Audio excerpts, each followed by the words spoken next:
जब दास ने नाम लिया और 1 महीने बाद मालूम पड़ा कि भाई जो बाथरूम की सेवा करता है, जो जूतों की सेवा करता है, वो बहुत अच्छा मतलब होता है। तो मैं तो मेरे तो सब चाव से चढ़ गया। महीने में 2 बार सत्संग होता था, मैं तो 4-4 बार चक्री काटने लग गया वहां पे आश्रम में, आनंद से आता था। और फिर मालूम पड़ा मेरे को, तो मैं पूछ गया तुरंत।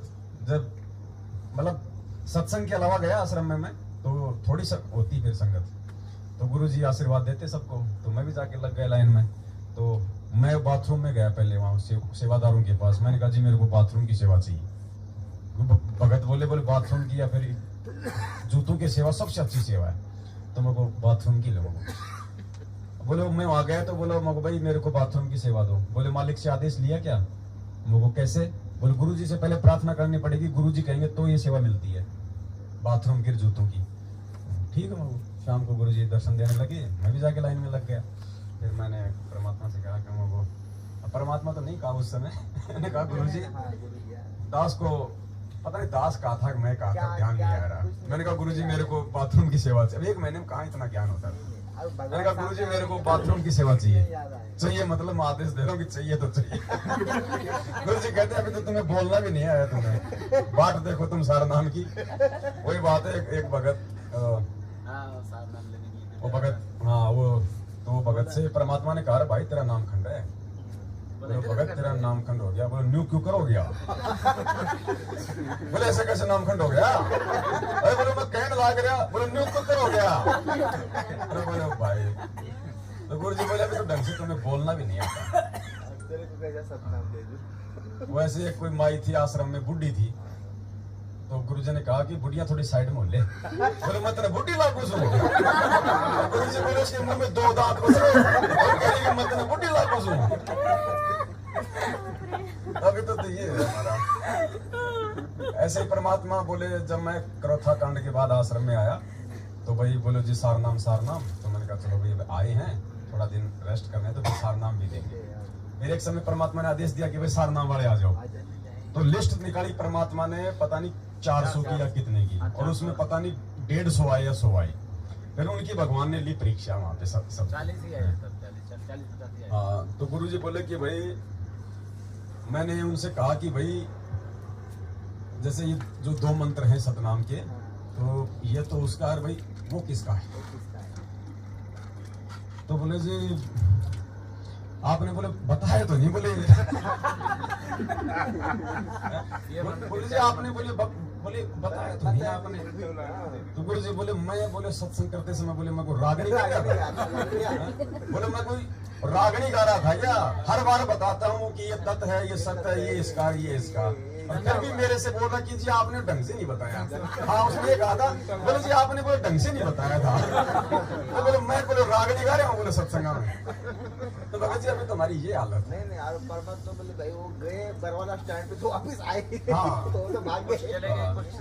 2 दिन तो चले गए। हमारे बोलो घर वाले बोले नाराज हो रहे हैं। बोले तुम आ रहे हो मोक्ष के लिए और तुम यहाँ पे 3 दिन तुम यहाँ पे रुक नहीं सकते। बताओ कहाँ से तुम्हारा कल्याण होगा?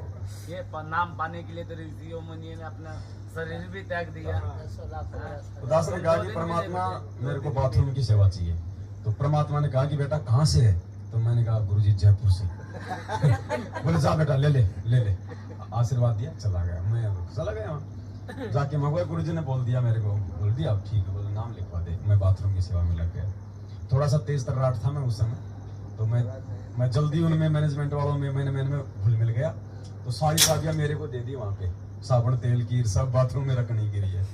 फिर ऐसे परमात्मा का एक सत्संग था पुराना, वो मैं सुन रहा था वही बाथरूम में बैठा। तो उसमें परमात्मा कह रहे थे कि जिस दिन आप कहीं भी समागम में सत्संग में कोई विशेष सेवा करते हो, और बोले आप कभी बाथरूम की सेवा करके देखना, बोले परमात्मा आपको विशेष आशीर्वाद देंगे। अब बाथरूम की सेवा होती थी सत्संगों के समय, क्योंकि सत्संग के समय सब पंडाल में होते थे और बाकी फिर हमारे को सफाई करने का मौका मिल जाता था।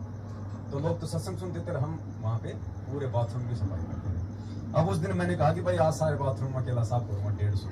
वो मार के वो पहुंचा तो दास लगा, गर्मी के टाइम थे, पसीना और सब लगा के पीछे से एक पानी मार रहा, आगे इसलिए पहुंचे सारे 150 बाथरूम और बिल्कुल थक गया, बैठ गया वहाँ पे। रात को हमारा नंबर आया कि भाई चलो भाई, जो बाथरूम सेवादार हैं वो गुरु जी के दर्शनों के लिए। उनको डायरेक्ट आशीर्वाद मिलता हाँ, था। अब वो चीज, अब वो जब गए वहाँ पे तो मेरे दिमाग में थी वो चीज, मौका आज तो तूने सेवा करी है डबल और विशेष करी है आज तूने। आज देखते हैं जो परमात्मा ने कहा था कि जो विशेष सेवा करता है बाथरूम की, उसको भगवान विशेष आशीर्वाद देते हैं। तो मैं ये मन में सोच के मैं गया। अब वहां गया तो भूल गया, वहां तो मालिक की बस शक्ल की तरफ ही देखते रहो बस। वो वास्तु में वहाँ कुछ दिखाई नहीं देता आपकी। या आप जब परमात्मा उधर से आएंगे ना, तो या तो मालिक के चरण या मालिक का चेहरा, और सब भूल जाता है। इतना वो है परमात्मा। वो सभी लोग का यही अनुभव है। अभी हमने तो कभी देखा नहीं है, क्योंकि हमने हमारा ये नसीब भी अभी कितने बड़े भाग लिया। अब लोहा तो चुंबक से क्या करेगा, वो उसका मुंह उधर ही हो जाता है। वो ये सब भूल जाते चुंबक के पास करोगे ना, लोहा यूं हिलेगा, यूं बस वो चुंबक की तरफ ही हिलेगा। परमात्मा की तरफ देखते ही वो सब भूल जाते, कुछ नहीं, कुछ याद नहीं रहते। तो दास तो बस यूं देख रहा। परमात्मा के आशीर्वाद भी नहीं लगे थे भगत जी। देखो वहाँ तो दोस्त तो था। हाँ, रहने वाले हिसार में है, गुरु जी से आश्रम से नाम लिया, वो खुद बोल रहे थे हम तो खीर खाने जाते। और आसपास के लोग जो वहाँ पे जो खेतों में काम करते थे ना, वाला कांड हुआ भगत जी, वो सब मिलके बात कर रहे थे। मैं तो रोंगटे खड़े हो गए। सब बोले कि गुरु जी का फटाफट सब फोटो फोटो निकाल के घर से फेंक दिया। बहुत कुछ हुआ। एक कांड के बाद तो बहुत कुछ हुआ। आज जो गुरु जी के जो वकील बन रहे हैं भगत, परवाला कांड के समय सब फोटो सब ज्ञान गंगा सब उन्होंने कुएं में डाल दी थी खुद हमारे आगे। और आज वो गुरु जी के वकील बन रहे हैं।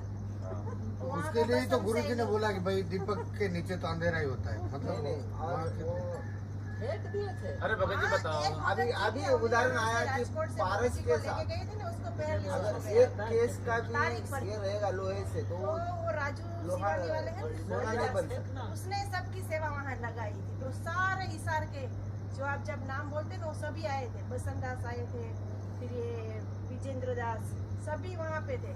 और सभी मिलके यही बातें कर, वो सब यही बोलते, भाड़ में गई है भक्ति, हमें नहीं चाहिए भगवान, हमें जेल में फुट देंगे, चलो चलो घर पे चलो, ऐसे ऐसे बोलते थे। मैंने बोला आप अभी ये मैनेजमेंट और क्या बोलते हैं, हमारी अरदास तुरंत जाती है अंदर। वो बसंत दास तो पूरा दिन बस फोन लेके ही घूमता रहता है। तभी तो परमात्मा ने उनको रिजल्ट फिर भगत जी एक उस भगत जी को रात को लेके हम राजू शिवानी के घर गए, मैं अंजना तिवारी और सब। तो वहाँ पे हमें रुके ने, तो बोले गुरु जी से मैं डेली बात हूँ। तो जैसे भंडारा लिया ना, मैं बोली मैं आज रात को आपको फोन आता है ना गुरु जी का, तो बोले हाँ। तो मैंने बोला आज मेरे को बात करवा। तो भगत जी 2:30 बजे हमें निकल गए कि जाओ यहाँ से, आपको सुबह ट्रेन नहीं मिलेगी। उसका पूरा चेंज हो गया स्वभाव। और रात को 2:30 बजे हमें भेज दिया गाड़ी से कि हम झूठे साबित हो जाएंगे। फोन कहाँ आता ही नहीं। और उसके बाद हमें पता चला कि वो बीबी है उसकी और बेटा है, और उसका 45,000 रुपया मतलब सेवा का लेते थे। ये फोन लगाने का अरे भगत जी आपको मेरी बात घर पे ही बताओ, नाम दाम सेंटर खोला है और 45,000 रुपया सेवा का लेते हैं। और 4 व्हील में घूमते धंधा है सेवा, थोड़ी सेवा तो सेवा- निस्वार्थ होती है। हाँ, जब तो तक है। भक्ति सह कामना तब तक निष्फल से कहे कबीर वो क्यों मिले, निष्काम भी नहीं वो सभी मिले। जितने वो तो वहाँ पे निष्काम भाव से पैसे सेवा वाले करोगे, भक्ति करोगे तब सबकी मिलता सेवादार है। पैसे ये तो धंधा हो रहा है। कईयों ने तो अपनी नौकरियां छोड़ दी कि वहाँ मिल रहा है नौकरी से ज्यादा। एक दिन का 50-50 हजार रुपए मिल रहा भाई है। कौन सा सरकारी हिसाब रखना पड़ता है, जितना तुम खाओ जितना आगे दो। आगे दो कोई सरकारी रिकॉर्ड थोड़ी है इसका जो आपको मेंटेन करना पड़ेगा। आपको 50 के जगह लाख भी खा लो, 2 लाख भी खा ज्यादा हो गया, 7.5 तो कांड को हो गया, 9 साल हो गए। 9 साल हो गया ना। तो पूरी घरे अभी- पेटी भरी रहती है, कोई पूछने वाला ही नहीं है। पवन भगत जी ने परमात्मा से क्या सेवा मांगी? साफ सफाई की सेवा मांगी। बाथरूम शब्द को अभी साइड पे हाँ, रखे, सब- एक सेकंड के लिए, लेकिन साफ सफाई की सेवा मांगी। तो परमात्मा ने ना इनको 9 साल से साफ सफाई की सेवा दे रखी है, और वही चल रही है अभी। अभी भी वही चल रही है। वही सफाई अभी मैंने भी परमात्मा से प्रार्थना की कि भाई अभी नए नए थे तो अपने को भी शंका समाधान, एक मतलब शंका होती है कि यार ये मार्ग सही है कि ये सही है, ऐसा।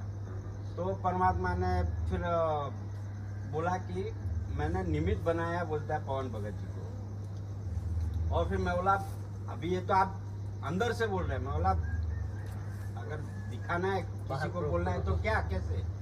तो फिर है ना मेरे मोबाइल में एक पवन भगत जी का कोई व्हाट्सएप में ऑडियो आ गया था, तो मैं वो ऑडियो चालू किया, फिर कुछ काम आया तो मैं बाहर निकल गया, तो मैं पूरा एप्लीकेशन में से बाहर आ गया।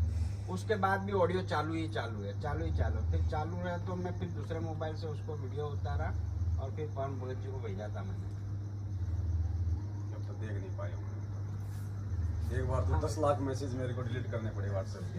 10 लाख 10 लाख मैसेज 10 लाख तो परमात्मा भगत जी मैंने स्क्रीनशॉट भेजा था मांगे संगत में। तो दे ही देता। ये देखो भाई 10 लाख मैसेज अगर उनको हमारे डिलीट मारना पड़ा अनरीड। हमारे हित में हाँ बिना मतलब इतना बता दिया कि भाई निमित्त बनाया उसको, तुम खाली चलो वो मार्ग पे ऐसा।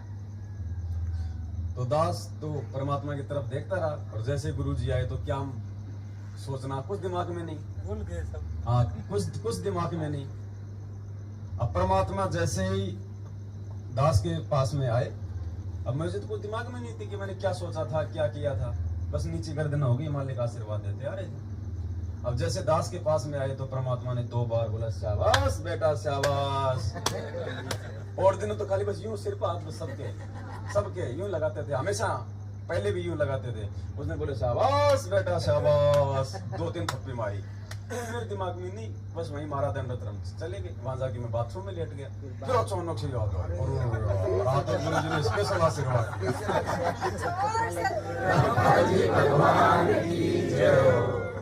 और तब आत्मा में दृढ़ का है कि भाई ऐसे विश्वास दृढ़ करे परमात्मा की ये अंतर्यामी। नहीं